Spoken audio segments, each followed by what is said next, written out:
everyone. Thanks for being patient. Sorry, that's how things go with live streams. But I've got David Furr here as a guest. Hey, David, how are you? Hey, how's it going? Very good. Sorry, what'd you say? Sorry, I've got the audio problems here. There we go. Okay. How are you doing? Doing good. That's good. Thanks for inviting me on. Yeah, no, it's great to talk to you. Finally, we get to actually speak to each other.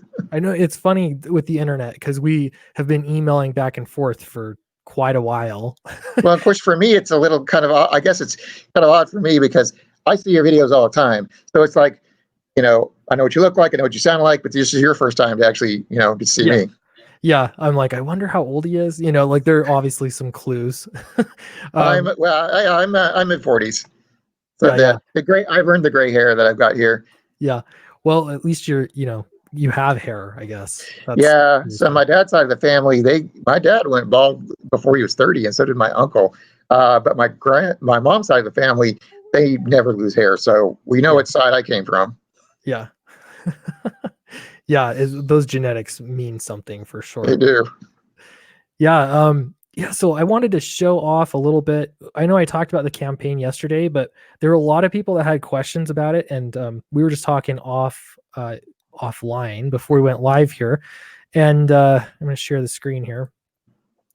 And we were talking a little bit about what the concept was and why you wanted to go with this style of thrilling comics. Why don't you share that? What was kind of your reasoning or thinking? What kind of got you thinking this direction?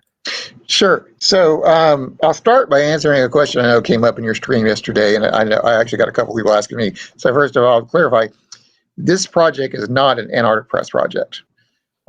This is a project I'm doing with my colleague Shannon Smith, who he and I have worked on a number of projects together.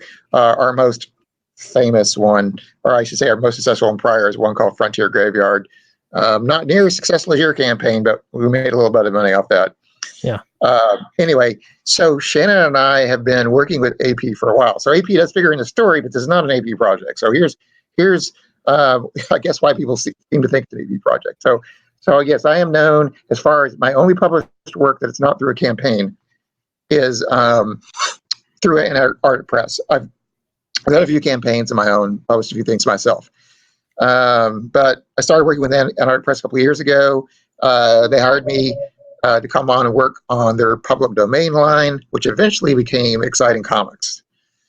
And of course, it was their idea to try to revive one of these old titles that was in the public domain, and just try to capture the lightning of the old timey comics, but with a modern feel, because they just felt that the market was right for that. And public domain characters have been getting really popular the last few years, so it sounded like a good idea. I was helping them edit the book for the first 2 issues, and I contributed a story, not on a public domain character, though, a character of my original creation called Crimson Scorpion.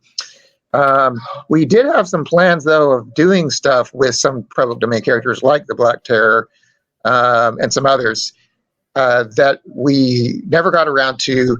And AP decided that they wanted to start using Exciting Comics to do more original characters and get away from using these public domain characters. Not to say that you won't see more public domain characters used by them, but that's the direction they wanted to start pushing the other way. So Shannon and I were like, well, we still got some stuff we want to do. We don't know if they're going to want to do it in Exciting Comics anymore, so why don't we just do it ourselves? So we're kind of taking the format. We're just using a different book. We're using Thrilling. Exciting was a real one. Thrilling was also another one that was real.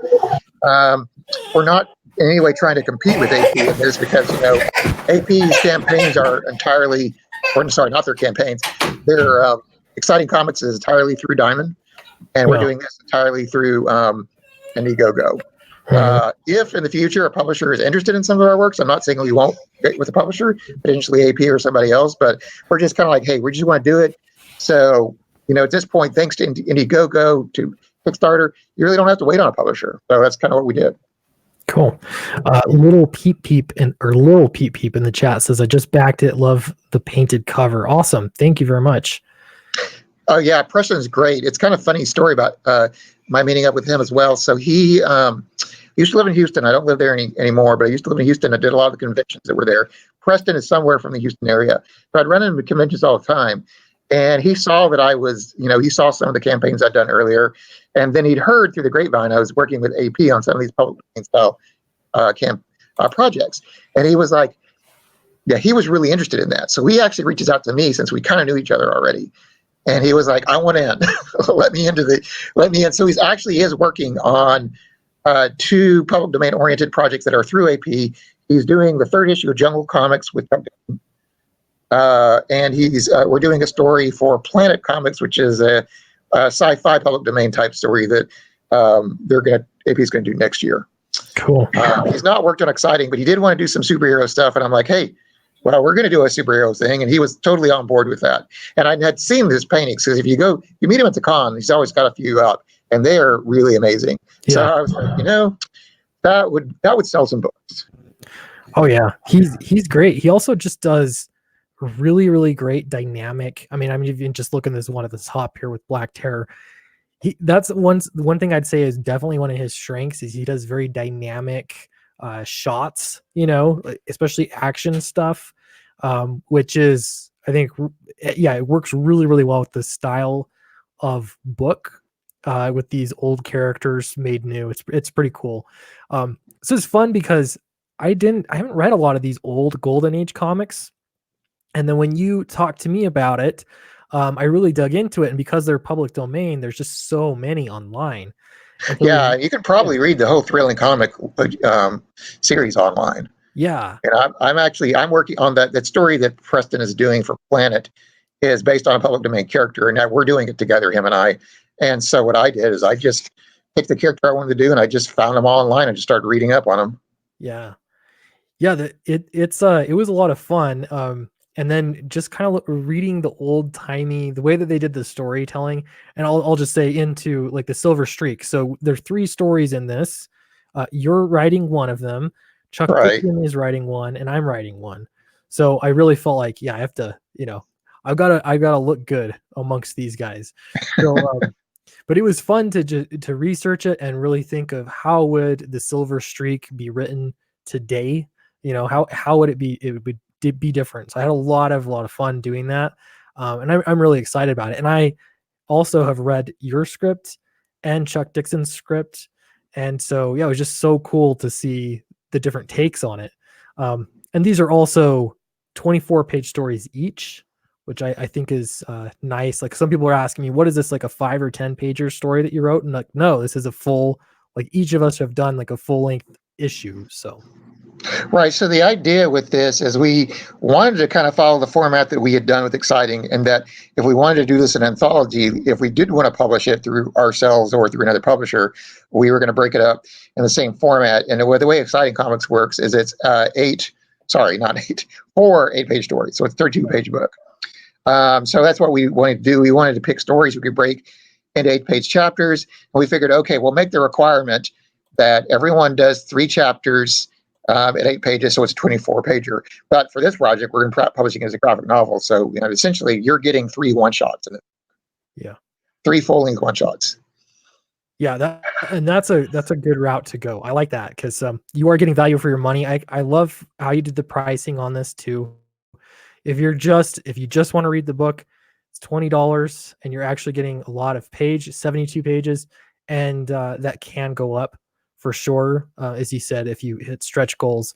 So that's a good one. And then there's also a lot of great covers, including this printed. Yeah, I took actually a little bit of inspiration on you, where I put, one cover at a really good price and the other cover just for a little bit more, and to see if we can get a few extra bucks. Yeah, it's nice sometimes, especially because those variant covers cost a little bit more. At least I know for mine, and you've got this as the painted cover. So I don't know exactly what the costs were, but sometimes we're most certainly going to use the same public printer you're using. So you already have an idea. Yeah. And with the third one, with the sketch cover, I didn't want to do like a $20, a $25, or $30 cover. So I was just like, okay, so this one will just make it limited. Yeah. Oh, that makes sense. Yeah, because then it is, there's the value in it being right. So there's a limit on the number. I think what we said 50 if you just want it by itself, and then you get all 3 covers. That's also limited. And then we also put it into our deluxe bundles and all that stuff, but those are also limited. So, probably won't be more. We'll probably print a max of 200 of that. Some of these we want to keep for ourselves, go to conventions, maybe sell them directly through comic shops. Yeah. But the bulk, of course, will sell through Indiegogo. Absolutely. Yeah. And then there's another thing that people ask me about a lot, original art pages. I love that those are on so many Indiegogo campaigns because I've gone through phases of really trying to find original art. And it's hard to find, like, especially if you're looking for a specific page. The nice thing about this is it's like it's all here. Like you can get, well, there's 10 pages anyway available. So yeah, it is cool. I've never done that. I did sell the cover. I had original cover for Downcast, but that was it. No interior pages. So and I think I can't remember if I put this on campaign or not, but mentioning of unlocking perks, we might be selling the original oil painting. By the way, wow. actually is it. That's not digital. That Preston actually painted that on a canvas. Yeah, that's really cool. We haven't actually. We talked about how much he wants for in order to give him a fair share and keep it from eating into profits. We'll have had to make gold before we can list it, so we won't list it before that. But after we make gold, if Preston wants, we can work something out with Preston. We'll put that up as an incentive. So I mean, it's a great idea. By the way, I see Shannon's trying to get in. Oh, I gotta stop sharing. I gotta look at. There we go. Sorry about that, Shannon. Welcome, Shannon. How's it going? Going good. Oh, nothing yet. Okay, awesome. I didn't know if there'd be audio problems. So Shannon, you're the colorist on the project. Do you want to tell us a little bit about how you got involved? I know this was kind of the brainchild of both of you. I'll throw you right into the deep end. Can you hear Shannon? Can you hear me? I can hear you now. Can you hear me? Now I can hear you. Yeah. You can hear? Yeah. Okay. You must not hear. Sorry. What? Am I coming through? Okay. I was just. We can hear you. I'm hoping that you can hear us. I hear you. Okay, great. Yeah, Shannon, I just wanted to ask how you got involved in the project. What I realized that you both kind of worked at this together. How did you sort of come about coming up with this idea? Dave and I have been working together for many, many years. Probably started back in the mid-90s. Great. Nice. Yeah, the first project, I remember the very first time, when Shannon and I started hanging out, we talked about doing a vampire story back in like 93, 94. I think we did one page, and then we just got into Magic the Gathering. I love Magic. I was there back in the good old days, not the alpha, beta, but close to it. Yeah. Nice. Yeah, I still play with my brother. I actually didn't get into it until I played it a little bit, like in junior high, but I got more into it as an adult. It's like when I got into a lot of nerdy hobbies, But I actually really used to own a store. Oh, really? I had a Magic store. Tough business. Yeah. Kind of like I just sold it last year. He outlasted a lot of people. He had that store for about 20 years. I mean, there were some times where you had moved and renamed it, I know, but more or less he had it since the mid-90s. Yeah. Nice. So how did Chuck Dixon get involved into this? I've talked to Chuck Dixon before. He was kind enough to grant me an interview on the channel, and I loved talking to him. He's a really cool guy and a really, really good writer. How did you get connected with Chuck? Well, a couple of ways. I mean, officially, it was Ben Dunn from AP who put us in touch with him because we were all working on Jungle together. Now, my part in Jungle was just sort of a little bit behind the scenes editorial. I didn't really have much. I didn't do anything creative. I didn't stay involved.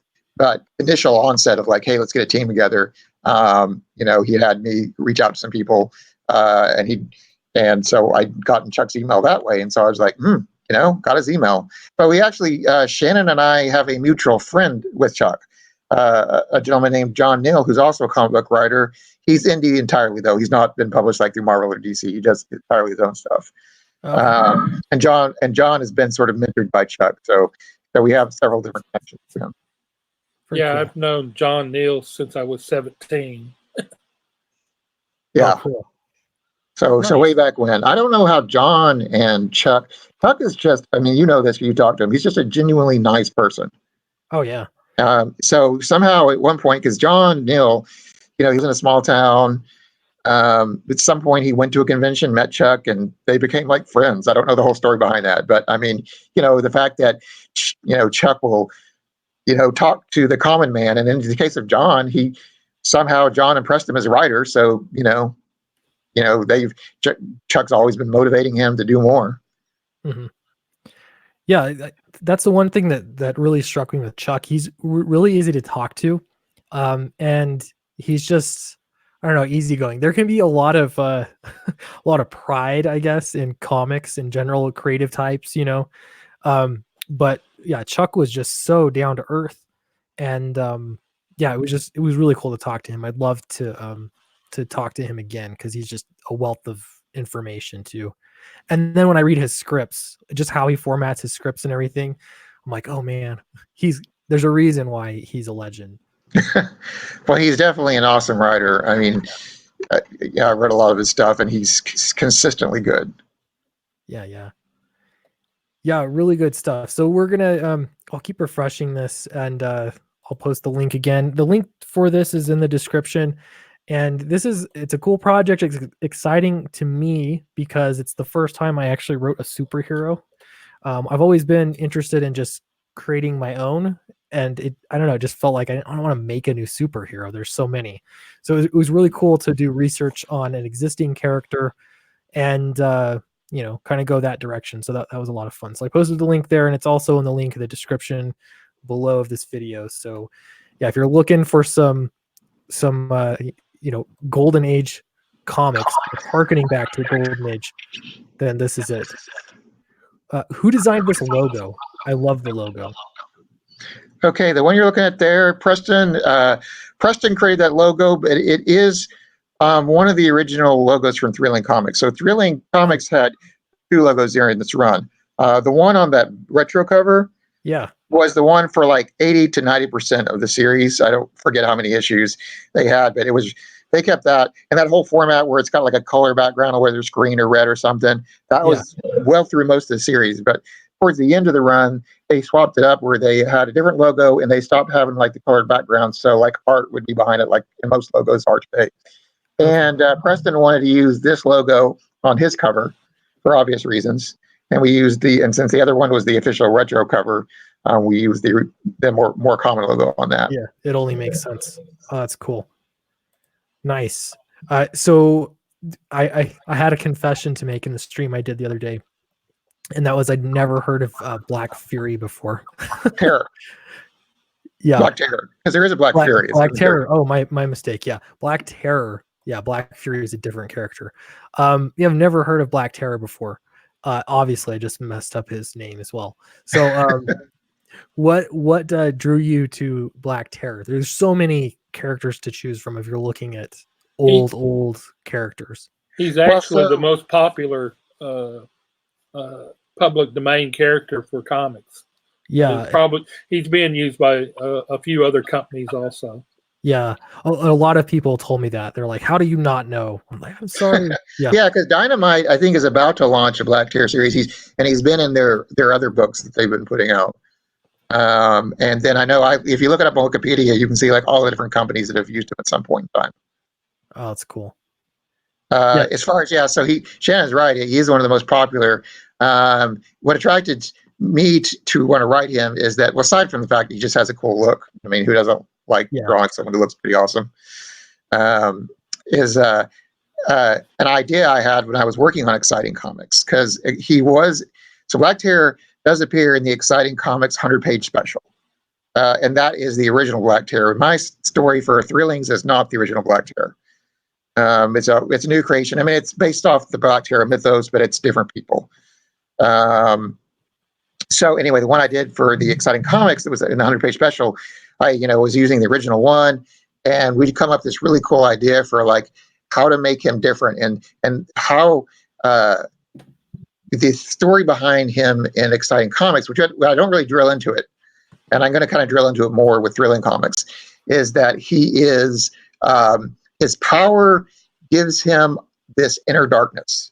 Not sure how to best explain. We're going with the whole idea that his power was getting from a chemical formula, so it's science, but somehow it triggers this sort of supernatural darkness in him that he has to control. And that was why he picked the name Black Terror, because it was like he was dealing with his own inner darkness, his own inner terror.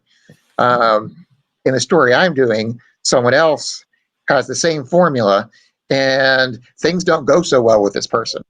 But it's the same idea, is that it's the same formula that from the one from Exciting, where he it gives you that inner darkness. So I tease it with about the Black Terror being both the hero and the villain in this. Well, you read the story, it's going to make some more sense.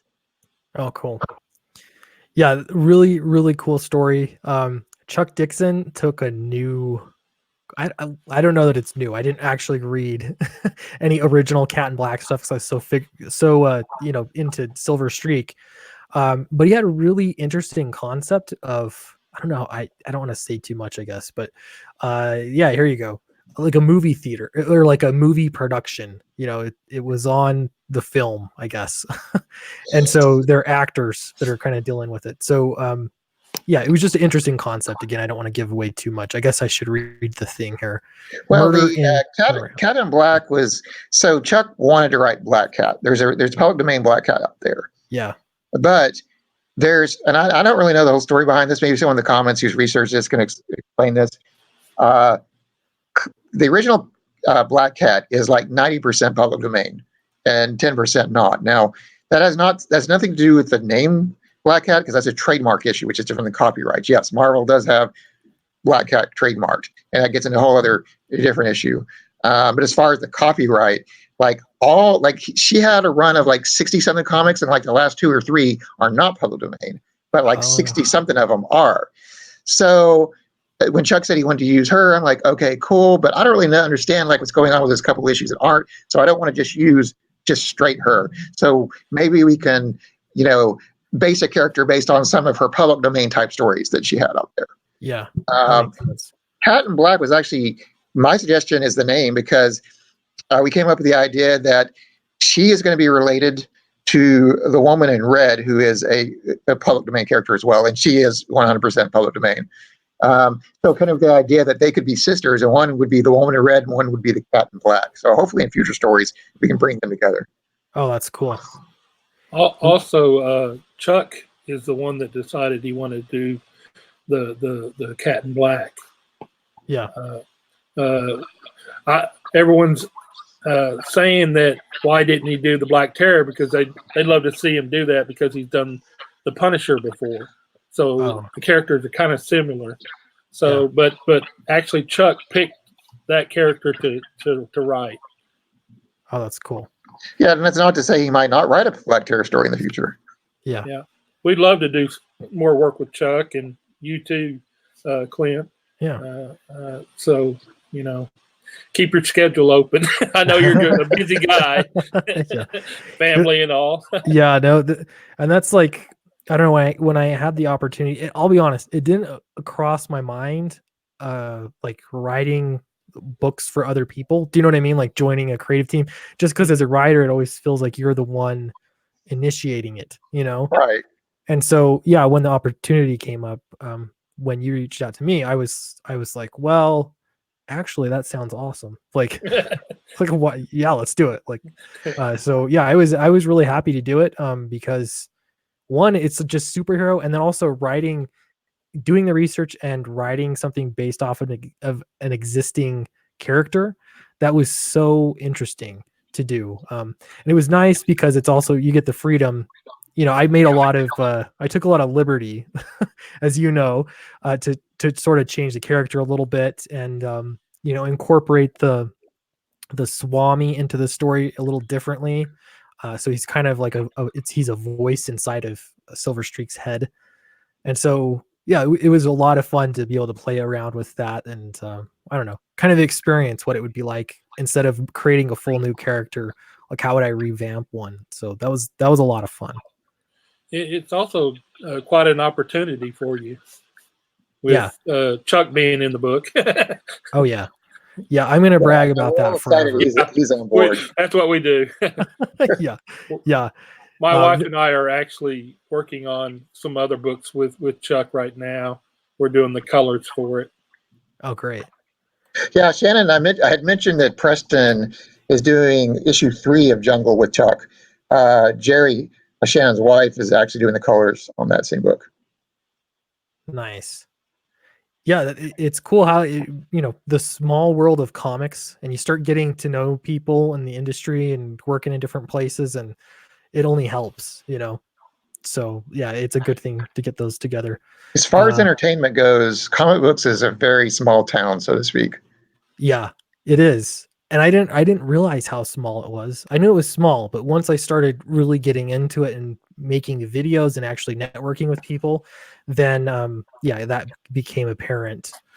So Dark Admiral March Hare says, I already hit the like button. The oh no was because Sweetcast said he had a confession to make. I got worried. Yeah. March Hare has already experienced some of those. So yeah, I'm looking at some of these chats. I got to be careful here. Okay, here we go. Here's a question. This is from the R2D2 for Life. Is this Sean from Twitter? You'll have to let me know. It says, question, who's going to be responsible for the fulfilling of the campaign once the campaign is finished? Shannon and I are handling that. Okay. Unless we go big and we might have to hire some people. That would be nice. Yeah. But the fulfillment, and I think this might, I'm guessing, I'm reading here between the lines. People are there. It still keeps coming back. People keep asking me, is this an Antarctic Press project? The answer is no. So yeah, in this case, you said that you're probably going to be going through the same printer that you're using. I mean, I got a quote from them, and you're right. It was a good quote. Yeah, they're good. I've been really happy with them so far. So R2D2 to just kind of emphasize that, not only am I trying to emphasize that we're not an Antarctic Press project to so the customers understand that, but if Antarctic Press would not like me to say we were them, because they don't know anything about this. Ben does. Ben done, because I work with them closely on a lot of stuff. I've told them we're doing this. And he actually, of course, was excited about it. He thought it was a great idea, and he contributed that art piece that we're using as one of our exclusive prints. Cool. But I have, I don't know that anyone else in AP has any. They may have heard about it. It's public knowledge, but they don't. I mean, this is all something we want to do. Yeah. And I do realize, because so many people are on this project have done work with AP, like myself, Shannon, Preston. I'm using Chuck's using the artist that I'm using for Crimson Scorpion, which is an exciting, comics character. Yeah. And then of course you got Ben doing the variant. And yeah, so there's all these people, and Chuck has done a lot of work with AP in the past. So they say all these AP names, and that's just how we network. I mean, that's who I know. I don't know a lot of people who will do business with me that aren't at this point AP. And the artists we're working with, we trust them. They're going to get the job done, and they're very professional. So we go back to the people we know are going to get the job done. Yeah. Yeah. No, that's good.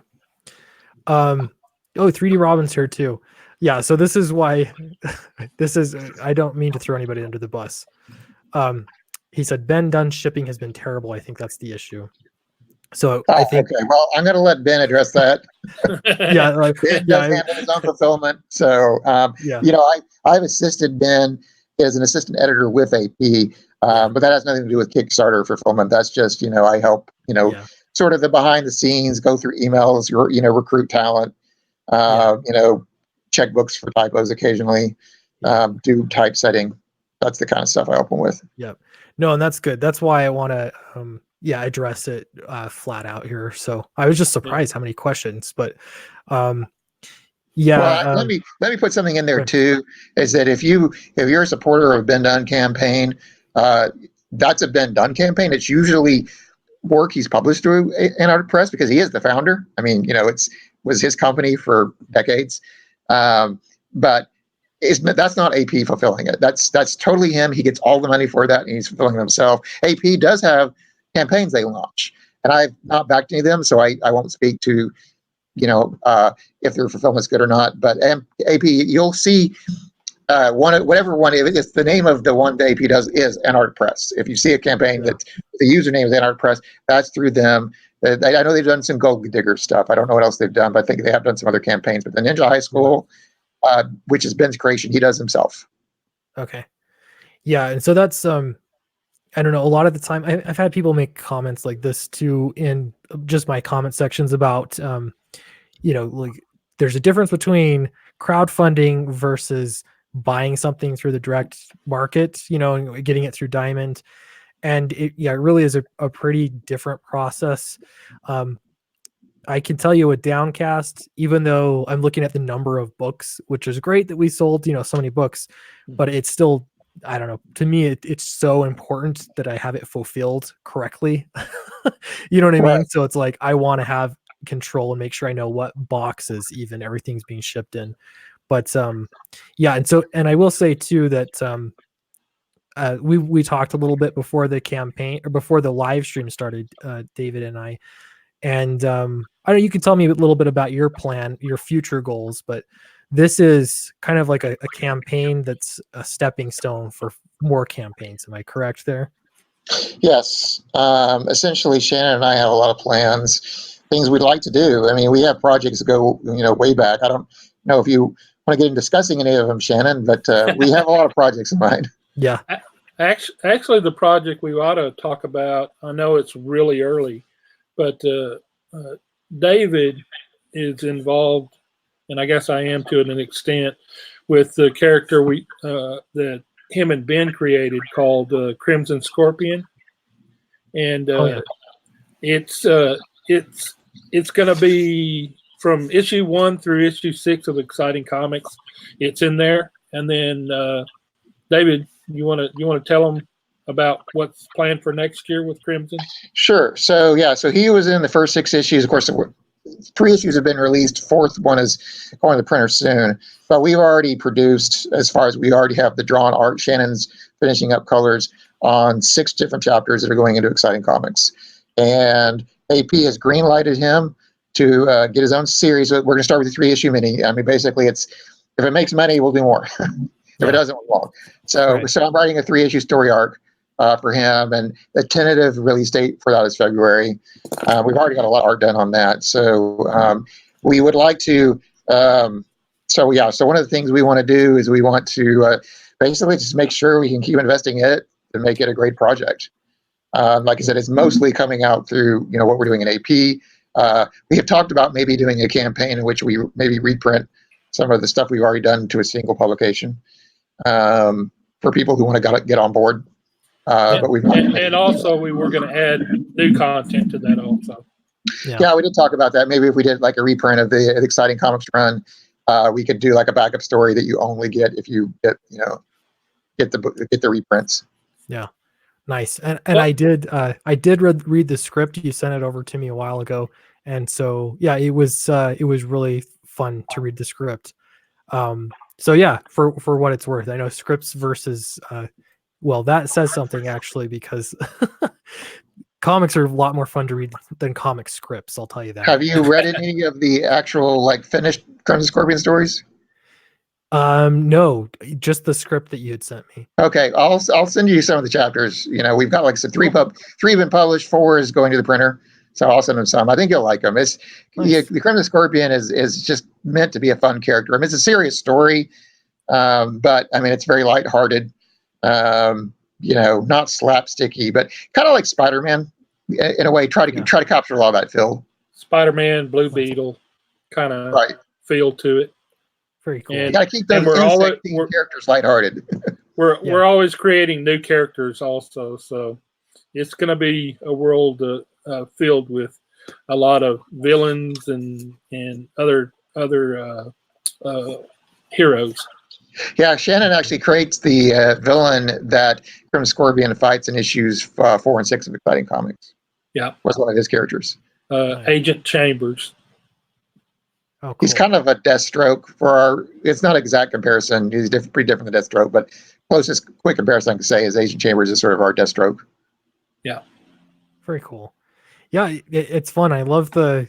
I don't know. I love the idea with the superhero. It kind of brings it back to, at the core, what makes interesting superheroes. So, I'm really excited about this book. Yeah, 3D Robin says it looks cool. Or yeah, so R2D2 for Life says I like the idea of this project. 3D Robin says yeah, it does look cool. Yeah, I'm excited about it. I had a ton of fun writing the script and researching it, and it was a blast. So yeah, I hope everybody enjoys it. So yeah, I'm gonna post the link again just because why not? I'll post it for sure. If you're interested in it, I hope that answered all of your questions that you had. And post it here in the chat, the link to the campaign. It's just been live for I think like 24 hours now, about pretty close. About Central Time, it went up 5 o'clock yesterday. Okay.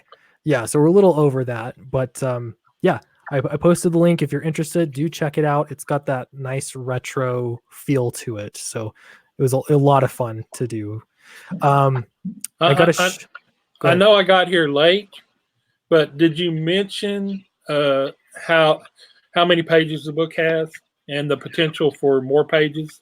Yeah. We didn't talk about the latter. We did talk about the former, that they're 24-page stories. There's 3 of them. But yeah, so, we saw that some of the campaigns that have been really successful will add more content, like the more they get. So we like that idea.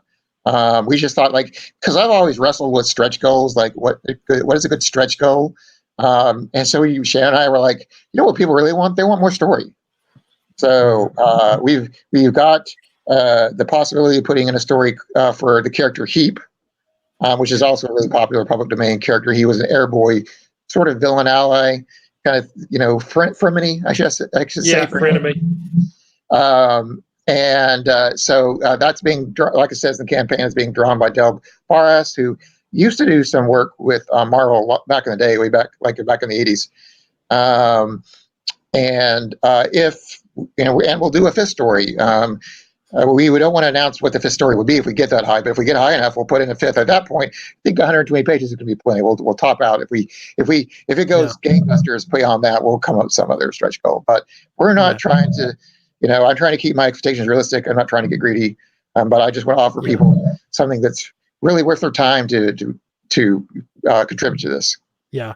Well, this is 72 pages as is. That's not a stretch goal. That's as is. As is. And that's basically you're getting 3 one-shots, and this is just like Thrilling Comics used to be. Essentially, you have just a whole bunch of stories that it's basically just 3 one-shots in one book.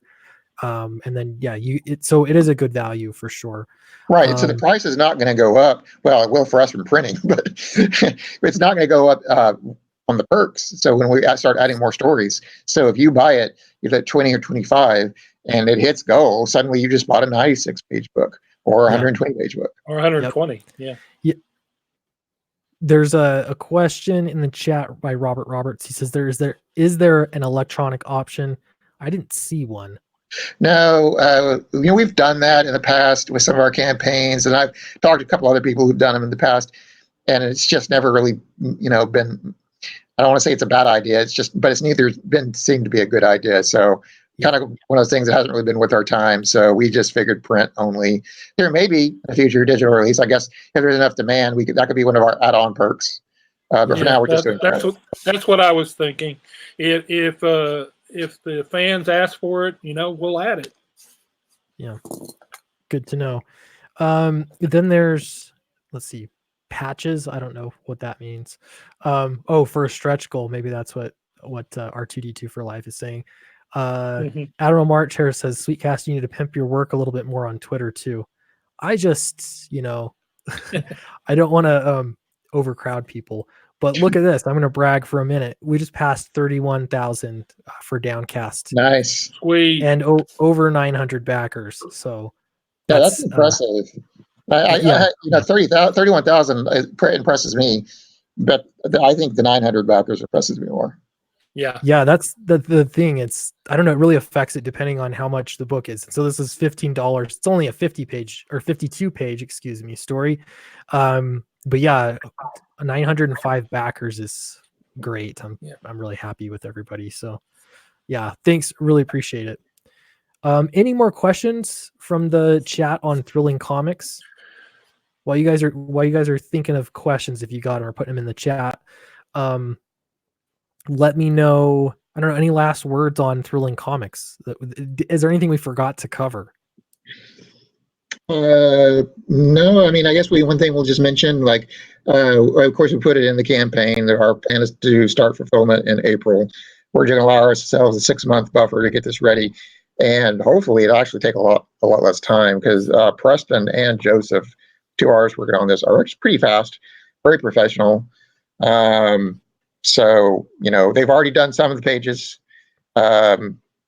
And so we already got a little bit done. Have not done a lot yet. We really, because in order to be able to do this campaign, I need some of that money. So I basically done what I can afford at this point, and if we fulfill it, then we'll get it done. And probably we'll have all the art done, I think, probably well before February. But we want to, sorry, not February, April, but we want to give ourselves a buffer. I disagree with something I heard Zach say about that whole thing about being late 6 months, and he was like, "Hey, being late 6 months, nobody cares." Yeah, I just he's got very patient backers. Then yeah, it's not been the experience that I've seen. I'm usually not that patient. I think what happens is a lot of people just forget. I'm not really being patient. They're like, "Did I back that? Oh, I don't know." So we're not wanting to be late at all. So if we think it's going to take us X amount of months, we're going to just tell you up front. Yeah. Well, everything we've done at AP, we're the guys that are always ahead of it. We turn in our stuff early and complete. Yeah. Well, sometimes we're running, to be admitted, sometimes we're kind of running on the margin, but we've never been late on anything. Yeah. Yeah. Well, and I got to just say with Preston, he was working on some of the character designs and stuff. We talked a little bit back and forth, and that's the one thing that really impressed me was he was on the ball. He reached out to me like immediately, and then he was like, "Okay, I'm looking at your script. I have a few questions." And then it was like the next day, like, "Oh, here's a page." So yeah, he's really on it. I've been really, really impressed with him. I usually hear back from him. It doesn't seem to matter what time of day I send him messages. I usually hear back from him within an hour. Yeah. Which is definitely important in the world of comics, is just the professionalism. And I know a lot of people. Yeah, and everyone who's working on this is real excited about it. I mean, this is definitely a passion project. Even like Chuck's getting paid. I'm paying him his page rate to work on this, but he loved it. He said, yeah, he had so much fun writing this. I know you've spoken how much you enjoyed it as well. Preston this is kind of a dream project for him. He really getting to do the Black Terror. I mean, I can speak for Shannon. No, Shannon's super stoked about this as well. Yeah. Oh yeah. With Preston, the funny thing about that is originally we were going to have 3 artists, and one of them fell out, and Preston said, "I'll do it." Yeah, it's true. Yeah.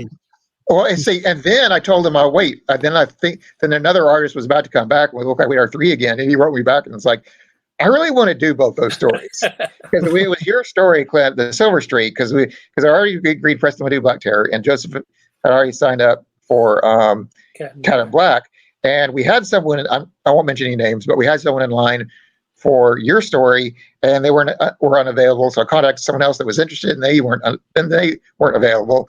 And we're like, oh man, we're about to start running behind here. So I asked Preston. He's like, oh, I'll do it. And then I finally found somebody. And he's like, no, I really want to do it. But which worked out good, because that other person I found had a scheduling conflict. And so it was a nightmare trying to get your story for Silver Streak. I'm sure because everybody wanted to work with me.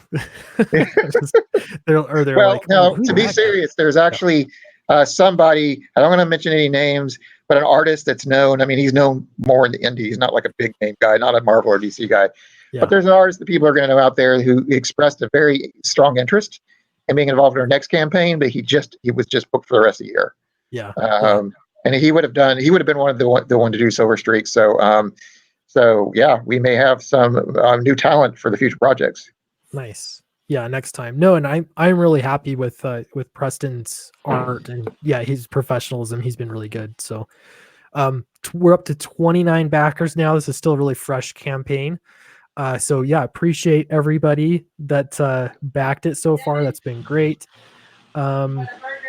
R2D2 for life said, "How did you trick over 900 people?"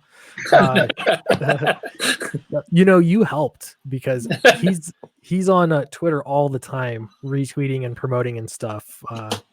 He's one of the I really respect him. He's a good guy on Twitter for I'm sure. pretty sure R2 for Life has actually promoted Mobster Graveyard, which is the last project Shannon and I did together. I seem to remember that name. Yeah, he's always promoting. So yeah, you helped for sure. People have been so supportive, and that's the big thing with indie comics is, crowdfunding. Comics they're expensive to make, and so crowdfunding is really a cool thing because it enables these projects to happen. Like I said, for me, this is the first time I've done a superhero book, and then Downcast is getting really close to being finished, and so I know it's kind of a lot of opportunities. Yeah.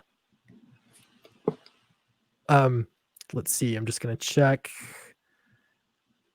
Backer 906, 120 pages if they hit stretch goals. Yeah, right now it's 72 pages, but that can go up for sure. So it's already a good value. And Little Peep says, if you guys ever need an artist, I'll be happy to show you my work. Cool. Send us some samples. We're always looking for people. Nice. Yeah, we're always needing someone. Neither David or I can draw, but we do everything else. Yeah, I can letter, he can color, and he can ink too. Just the pencils.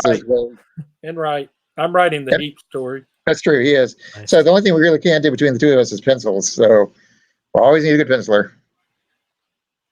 Let's see. Dark Admiral Marcher said Mobster Graveyard was these guys. Crap, I would have pre-ordered if I knew more about it. Yeah, the Mobster Graveyard was a project Shannon and I did a few years ago. We crowdfunded the first few issues. Barely, it's a project we always really struggle with. It never seemed to get a lot of good reception, but AP did show some interest. They gave it a chance. Ironically, although the orders for issue 1 are really low, like when it hit the stands, it was an immediate sellout. It turned into was it Tom Comics Hot 10 that week it came out? Yeah. So people seem to like the idea, but it was only the speculators who ended up supporting it. My thanks to anyone who did buy it. And if you are someone who wants to buy it, the whole series is done. You can get eBay does have copies. You should be able to get everything for cover except for one. I think issue 1 still goes for a little more than cover. Don't pay $20 or something for it. You can find it for cheaper. Oh, nice. And R2D2 for life is being really helpful in posting 420 pages of stretch goal, 600 pages, 720 pages. Yeah, he's going to help finance this, right? Yeah, get your work cut out for you for sure. Hey, show us the love and we'll show you the love. The hardest part of doing a 600-part graphic novel would not be paying for the printing. It'd be finding enough artists. Yeah, that's and the thing. binding. And the binding, yeah. You want to saddle stitch something like that? Yeah, we'd have to hand do it. Yeah. No, cool. Yeah, I'm excited about it. I don't know. It's a project I had a lot of fun writing. I always say this, but I agonized. I missed my deadline by a few days.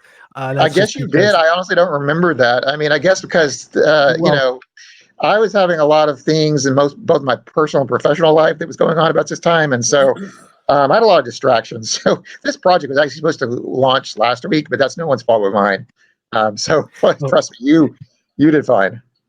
Yeah, no, it's all good. It worked out great. I just it was like, I want this to be so good, So yeah, I'm really happy with the story and how it turned out. Peter Samedi's here. He said it would look great on newsprint. It might. It's true. That's it's what the original Thrilling Comics was on newsprint. That's right. Peter, you need to pick that up. You need to solicit that for us. Just saying. Just saying. There you go. We're not exclusive to AP. Nice.